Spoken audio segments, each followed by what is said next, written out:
Moxley comes out to start the show, and it's a mixed reaction, plenty of Punk chants, and he's playing like the heel role here as the crowd, like they're kind of battling with each other, and he says that they're still mopping Punk off the mat in Cleveland, and he mocked Punk, calling himself the 60-minute man.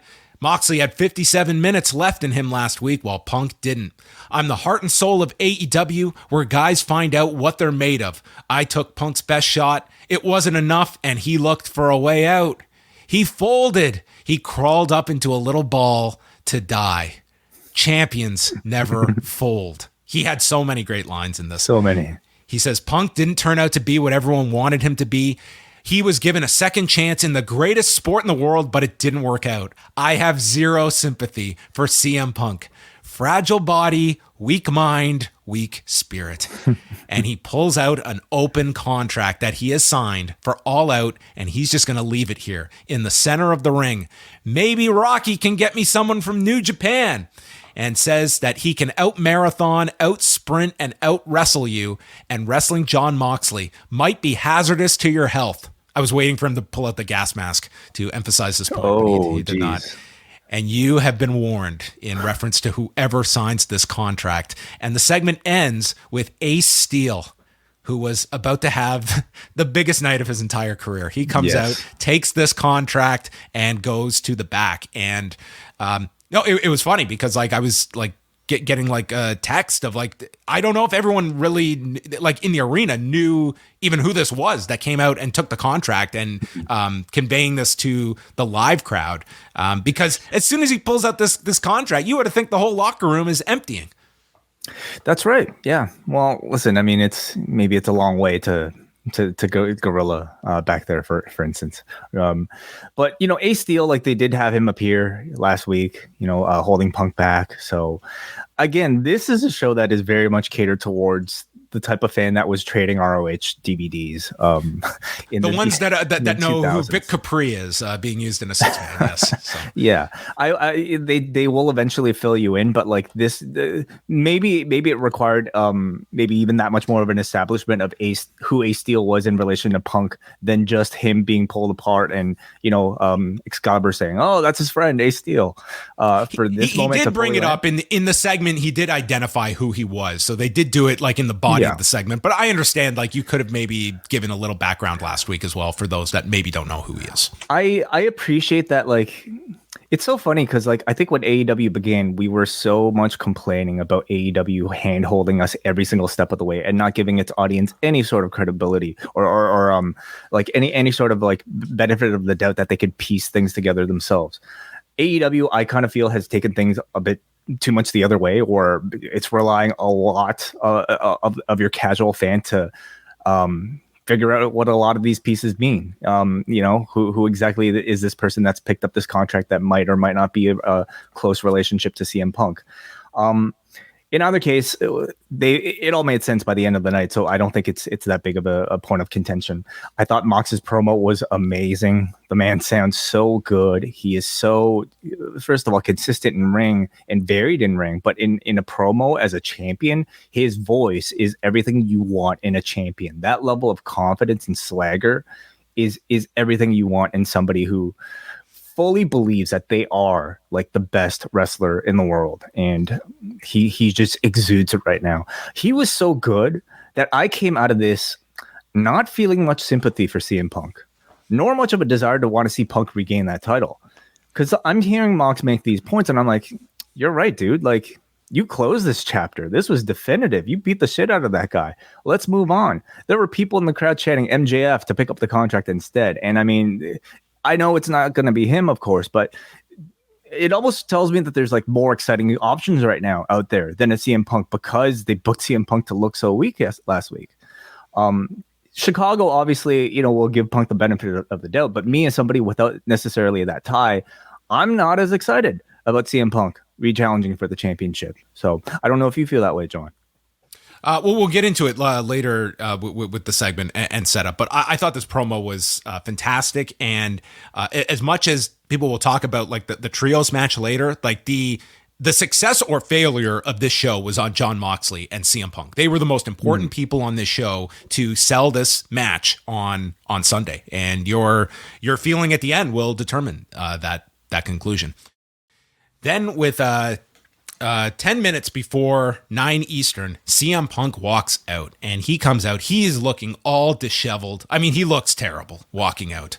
And he gets into the ring. He looks all fallen from this loss last week. And he explains that on June 1st, he broke his foot and then wrestled an entire match. And the doctor told him he pulverized the bones in his foot. Pulverized. So he had surgery with 3 plates and 16 screws put into the foot. And then I guess somebody was throwing him off because he then detours and points out to this guy in the front row stating that the number 16 is still more times than this fat guy has ever gotten screwed in his life. And the audience seemed like, dude, you're our hometown guy, but that sounds like a really shitty thing to say about someone. Like, what could he have said that was so awful here that was throwing you off? And he even had this moment where he like reflects and says, I probably shouldn't have said that. Mm-hmm. It's one of those lines where I think, like, you know, on the one hand, I can appreciate how quick somebody like a CM Punk is able to handle a heckler. And I don't even know what the heckler said at this point to know whether or not it's justified. I'm purely talking about the sport. Yeah, it's not like we could hear him, but it's like it's amazing that he could, like, this crowd was fairly loud here. It's amazing he could even hear or isolate what one guy was saying. But I'm purely talking about the ability to, part of wrestling is being able to handle the heckler. And there's it's not easy to think on your feet with 16 screws in them. That is very true, John. So there's a level of like respect that I have. At the same time, you know, this was almost like Punk kind of catching himself. Whereas a line like this, I think, would have been perfectly acceptable in 2005, 2010, even. We're a lot more sensitive now, and CM Punk is somebody who seems to vouch for very much like people's rights and inclusivity. Probably quickly caught himself and realized, that probably wasn't that cool. So I don't know if there's anything for me to judge there. It's just simply perhaps something instinctive he did that maybe he quickly realized wasn't the best thing to say right now. I would say there's that element to it that certainly people are going to have that reaction. On top of it, it's like you were coming out here to cut the ultimate sympathetic babyface promo, and this almost like forced this crowd to like, this is still a babyface act to a lot of people. Again, we don't know what the heckler said, and this was a crowd that loved CM Punk. Anyway, there were definitely CM Punk chants after he did this. There were plenty of people that enjoyed this heckling the heckler. But he kind of just resets here and moves on by saying he probably shouldn't have said that. But there's a lot of things I probably shouldn't have done, including coming back so quickly from injury. And notes it's not the first. Even that little transition from saying I shouldn't have said that to getting back to the promo saying I also shouldn't have said. I mean, that really is brilliant. He says it's not the first time he's gotten beaten up in Cleveland. And then says, was my foot 100%? He says it was 100%. I was cleared, but it's a new 100%. And I'm unsure if that 100% is good enough. I had no idea what this meant. Okay. I took it to mean that like he's cleared, his foot is good, but he still has self-doubt about even him at 100% whether or not he's good enough to beat Mox. I kind of assumed that was what he was making, but I am 100%, but it's a new 100%, and I'm unsure if this 100% is good enough. I think this could have been worded a little bit better. And our footage on Rampage was that he felt the same feeling when he broke the foot. So I do think this needed to be connected a bit better, that the foot is okay, that he had a scare and maybe he was just in the moment taken back to that moment he broke his foot and his confidence was shattered. Whatever. Right. I think there was a better way to explain this and tie it into the footage that they ran on Rampage. Because there really was no follow-up on, like, you go off Rampage on Friday and you're assuming, oh, he broke his foot again. Honestly, it was another reason to tell you that if you tuned into Rampage to watch this Punk thing, I mean, jokes on I was you. actually penalized for watching Rampage because it would have been an easier transition if I did not watch that on Friday. Yeah. So at this point, I'm like, this is like a really bad CM Punk promo, but it's almost like he's just completely lost. He's completely broken from this loss. He's disheveled. It's like he's not himself. Is the intent here. So he explains that he came back a year ago because he loves this business, which doesn't always love you back. And I love you fans, except for, I guess, this one guy. And they do love me back.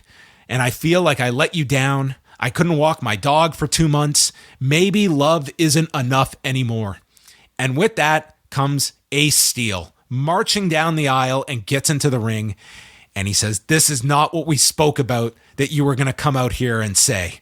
He introduces himself and says, I train this man, and says that Punk has fought through everything to get here. And Ace says that he has a career he's been proud of, but I'm most proud of this guy's career. We are family, and you didn't let family down. You didn't let Chicago down. You filled an arena based off a rumor that you would return, and no one is letting you leave now. You lost in Cleveland, so what? It's not how many times you get knocked down, it's how many times you get up. And he slaps Punk, telling him, you fucking get up. And he tells him to sign this open contract and fight Jon Moxley. And this whole place erupts in CM Punk chants. Dude, Ace Steel was just a star here with this promo. Where the fuck has Ace Steel been for the past 20 years? And why was he not signed up to some big Hollywood agency to play a role in the next Rocky movie or something like that? Holy shit. Awesome. He was awesome. And he had the handicap of, yes, there are going to be plenty of people that know who Ace Steel is. There are a lot that would not, like, he's coming out cold for many people that have never heard him speak before. Mm-hmm. And this guy cut this amazing promo. Incredible, honestly. As you mentioned, John, up until this point, this segment, I wasn't necessarily loving the whole idea of Punk simply losing to Mox in 3 minutes just to set up this comeback. I personally, to me, it came across very manipulative. And I wonder if the crowd started to feel that way too. When you're talking about a character like CM Punk, who I think is, based so much in reality, to just kind of go through, like, I don't know, all the drama of like last week, all the way just to kind of, build up this relatively cheap comeback story, in my opinion. I wasn't the biggest fan of it, but to me, like, the incredible performance of Ace Steel like brought an element of just like real talent and something for me to actually like truly applaud because it was that good. So to me, he really did save this. I had a lot of the same about the first half of this. Like the first half, like I thought this Punk, it didn't feel genuine. It did feel very contrived. And you're also trying to speed through a story that could have been played out over weeks, if not months, of him losing his confidence and coming back. And we've got to do this in 11 days. So you had that working against Not 11 days, John. Like, think about the cumulative amount of airtime that they had to really tell that story. But the second half of this, I just thought was so strong that by the end of it, Punk like hugs Ace Steel, and then he just cuts like the ultimate promo. He starts screaming, before I was CM Punk, I was a punk rock kid in Chicago. I was born blue in the face with a cord around my neck because they've been trying to kill me since I was born. And they haven't found the man enough to do it yet. And Jon Moxley, you ain't him. And then he storms into the crowd stating, this is Chicago, where the weak are killed and eaten. And he stands among the audience. We are different kids, but have the same heartbeat, one pulse running through the streets of Chicago, and he will pump the blood until the blood stops pumping. And Jon Moxley at All Out, you can't break my bones, you can't drink my blood, because we are Chicago.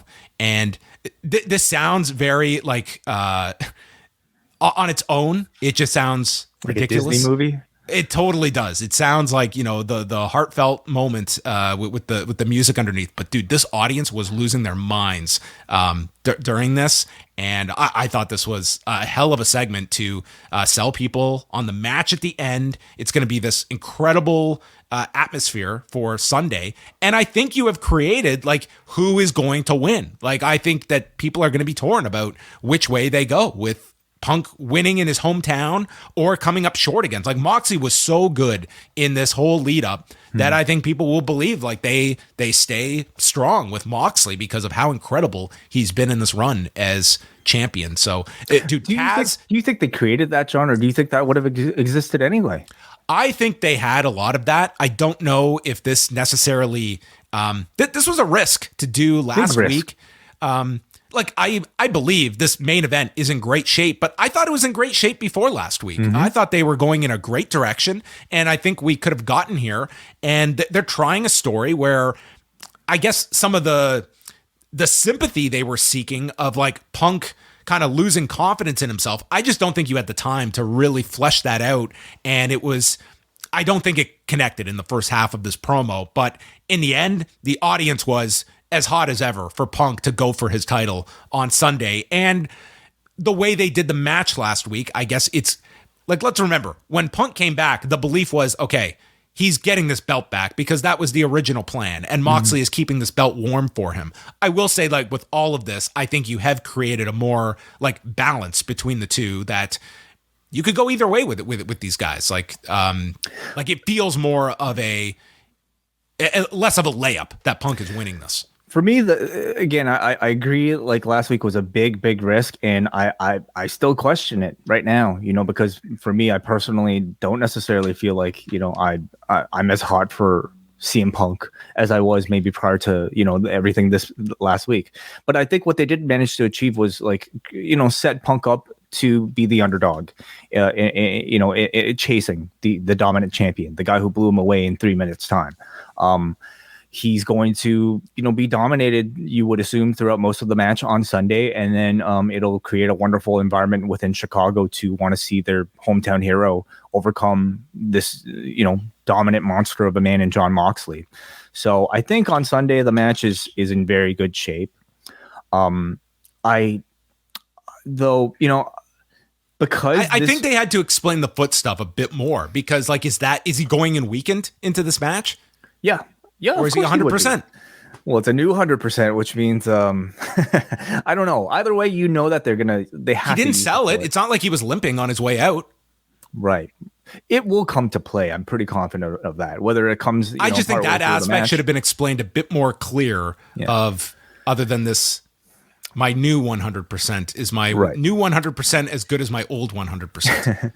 For me, my bigger concern is like maybe some of the disingenuity of a CM Punk story and a promo that I personally never felt was there before, that I suddenly felt today, in them doing everything they did to try to set Punk up in this sympathetic role when I think it was very much naturally there anyway with him coming off the layoff, but nonetheless, could that aspect be intentional?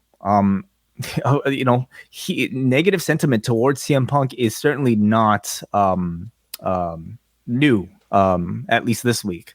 And going forward after All Out, even though in Chicago, you may want him in a heel role after this weekend. Like I think like that's where the money is with Punk now, is that you pretty much turned him heel in the lead up to the Moxley match last week, and you knew this week you're in Chicago, and post Chicago, like I don't think they'll be upset if it's negative reactions for Punk afterward. So that is the thing, for me watching this, not from Chicago, all this Chicago rah-rah stuff, I'm really happy for the people that are there and that are from Chicago, but I'm cheering for Mox heading into this match. And I wonder, I have not seen much of the sentiment online. I wonder how much of the sentiment is shared with other people who are going into this thinking about Mox as, the guy who rightfully should be champion, and Punk, getting an unwarranted second chance. And are they, if that is a negative sentiment towards CM Punk, number one, is that intentional? And number two, will they run with it afterwards?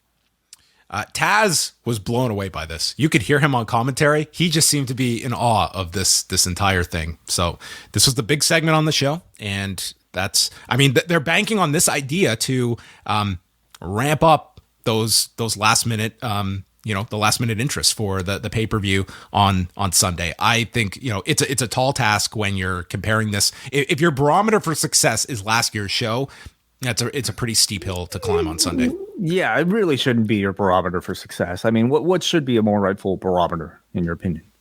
Like, I would say if you're, I would still be looking for a number that's, topping like 175, 180. Like, I'd still want to be aiming high. Like, Punk and Moxley is a big match for this show. But they went with like an interesting, like going into the week of the pay-per-view, you did not have matches to promote with Punk, Moxley, Omega, the Bucks. Like, all of that is figuring itself out this week. Like, you still don't know, like, Hangman facing the Bucks and Omega. You won't know that until Friday night. Yeah, you're right. I would say for the vast majority of people that are dedicated to watching AEW, they're probably online and they could probably put the pieces together anyway. And for them, like it just very well be a last minute decision to order the show that I don't think it might affect them that much. But, if the goal is to try to acquire a casual base, the same casual base that might have, dipped in just to see CM Punk, but isn't necessarily watching AEW Rampage every single week, is it the smartest strategy? We shall see. I would say, like, if you tuned in and I think you just saw the Moxley and Punk promos on this show, I thought it was strong stuff overall to kind of sell this thing for the last couple of days.